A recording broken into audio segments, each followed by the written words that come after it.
बहुत समय पहले की बात है। एक गांव में मनोहर नाम का एक व्यक्ति रहता था। वो गांव में रहकर ही छोटा मोटा काम करके अपना जीवन यापन करता। मनोहर भगवान पर बहुत विश्वास रखता था। गांव में जब भी किसी के साथ कुछ अच्छा होता तो वो मंदिर जाकर भगवान से हमेशा उस चीज के लिए धन्यवाद बोलता। लेकिन गांव में जब कभी किसी के साथ कुछ बुरा होता तो वो भगवान के सामने जाकर उनसे सवाल करने लगता।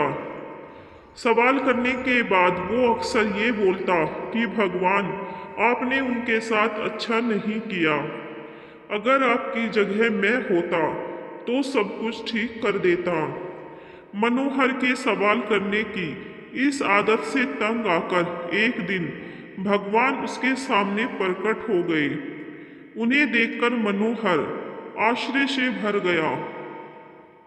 भगवान बोले, मनोहर, तुम हमेशा किसी का बुरा होने पर मेरे पास आकर मुझसे सवाल करने लगते हो और ये सोचते हो कि अगर तुम मेरी जगह होते तो सब कुछ सही होता। जैसा तुम सोचते हो ये सब उतना आसान नहीं है। मुझे हर किसी के लिए सही व्यवस्था करनी पड़ती है। एक जगह पर खड़े रहकर धैर्य से लोगों की प्रार्थनाएं, सुख दुख, गुस्सा, ये सब सुनना और किसे क्या देना है या किसी से क्या लेना है, ये सब तय करना आसान नहीं होता। मनोहर बोला, प्रभु, आपका काम तो आसान ही है। आपकी तरह मैं भी दिन भर धैर्य के साथ एक जगह पर खड़े रहकर ये सब कर सकता हूँ। मनोहर की बात सुनकर भगवान बोले, ठीक है, अगर तुम्हें लगता है कि तुम ये सब कर पाओगे तो आज पूरे दिन मेरी जगह खड़े रहकर तुम मेरी जिंदगी जियो। लेकिन एक बात का ध्यान रखना, मंदिर में हर कोई अपनी इच्छा के अनुसार कुछ न कुछ मांगेगा। कुछ अच्छा बोलेंगे तो कुछ बुरा बोलेंगे। तुम्हें बस उनकी बातें सुननी है और धैर्य के साथ अपनी जगह पे चुपचाप खड़े रहना है और अपनी तरफ से कुछ नहीं करना है। मनोहर मान गया और एक दिन के लिए वो भगवान की जगह पर खड़ा हो गया।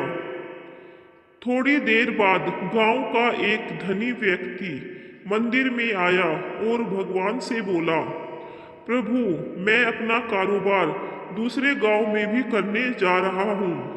आप मुझ पर अपना आशीर्वाद बनाए रखना। प्रार्थना पूरी करने के बाद जब वो धनी व्यक्ति भगवान के पैर छूने के लिए नीचे झुका तो उसकी जेब से पैसों की एक गड्डी गिर गई। उसने उस पर ध्यान नहीं दिया और चला गया। भगवान की जगह पर खड़ा मनोहर ये सब देख रहा था और उसने सोचा कि उसे पैसे गिरने की बात बता देनी चाहिए, लेकिन शर्त के अनुसार उसने ऐसा करना उचित नहीं समझा। उसके जाने के तुरंत बाद मंदिर में एक गरीब व्यक्ति आया और उसने भगवान से कहा, प्रभु, गरीबी के कारण मेरे परिवार को 2 वक्त की रोटी मिलना भी बहुत मुश्किल हो गया है और ऐसे में मेरी माँ भी बीमार हो गई है। उसके इलाज के लिए भी मेरे पास पैसे नहीं है। प्रभु, मेरी मदद करिए। ऐसा कहकर जब वो गरीब व्यक्ति भगवान के चरण छूने लगा तो उसकी नजर उन गिरे हुए पैसों पर पड़ी और भगवान का आशीर्वाद समझकर उसने वो रख लिए। मनोहर इस बार भी कुछ नहीं बोला और उसने गरीब व्यक्ति को वो पैसे ले जाने दिए।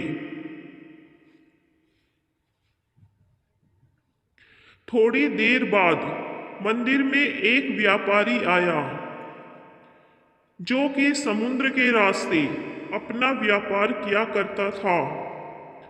भगवान के पास आकर वो बोला, प्रभु, व्यापार की वजह से मैं 1 महीने के लिए समुद्र की यात्रा पर जा रहा हूँ। मेरी गैर हाजिरी में आप मेरे परिवार का ध्यान रखना। और मेरी यात्रा को भी सुरक्षित बनाना। वो व्यापारी जैसे ही प्रार्थना पूरी करके मंदिर से निकलने लगा, इतने में वो धनी व्यक्ति पुलिस लेकर मंदिर में आ गया और उस व्यापारी की तरफ इशारा करते हुए बोला, मेरे बाद इस मंदिर में यही आया है और मेरे पैसों की गड्डी इसी इसी को मिली होगी। आप इससे पूछताछ करिए। उस व्यापारी ने पुलिस को काफी समझाया कि वो गड्डी उसके पास नहीं है, लेकिन पुलिस ने उसकी एक ना सुनी और उसे पकड़कर ले जाने लगे।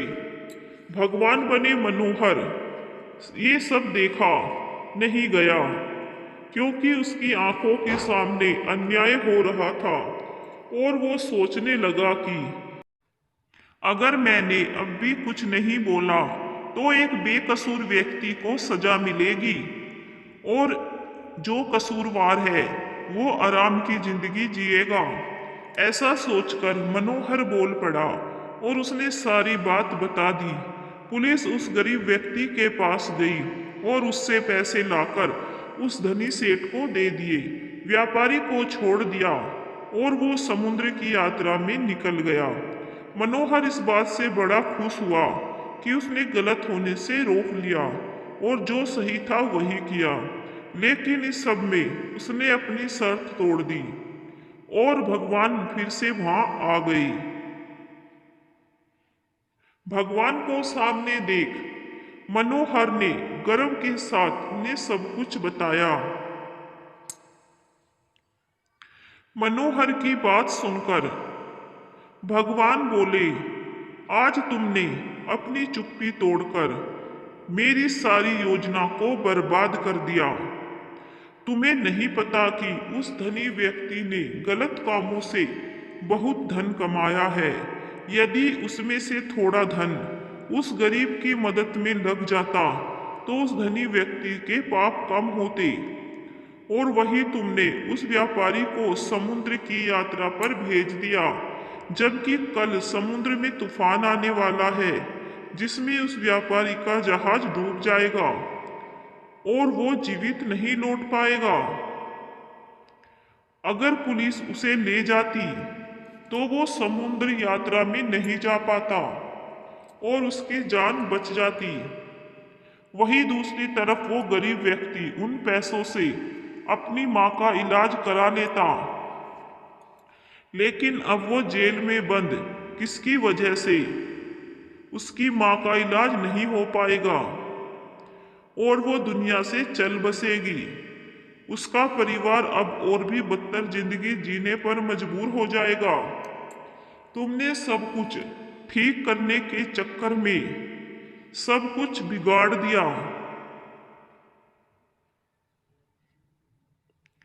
ये सब सुनकर मनोहर को एहसास हो गया कि जो भी ऊपर वाला करता है उसमें किसी ना किसी का भला ही होता है और दूसरों के लिए एक सीख होती है।